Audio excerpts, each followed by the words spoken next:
SM Mega Mall humingi ng paumanhin sa ginawa ng kanilang security guard sa isang nagtitinda ng sampaguita.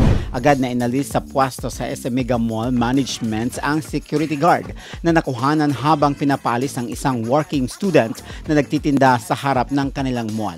Makikita sa video na maliban sa pagpapaalis sa bata ay sinusubukan din ng gwardiya na kunin ang tinda nitong sampaguita. Nakasuot pa ng uniform ang bata na ayon sa ulat ay kagagaling lamang sa eskwelahan. Nangako naman ang SM Mega Mall na hindi na papayagan pang makapagbantay sa kahit saang mall nila ang inalis na security guard. Karagdagang balita, manunulat may mensahe sa SM sa gitna ng kinakaharap na batikos ng kanilang gwardya. Naniniwala ang manunulat at si Fair na si Locrosser relativo na may dahilan kung bakit tila sumobra ang ginawa ng isang security guard ng SM Mega Mall sa isang working student. Nakuna ng video ang komprontasyon sa pagitan ng security guard at estudyante na nagtitinda ng sampaguita. Makikita na umabot pa sa punto na winasak ng security guard ang paninda ng estudyante.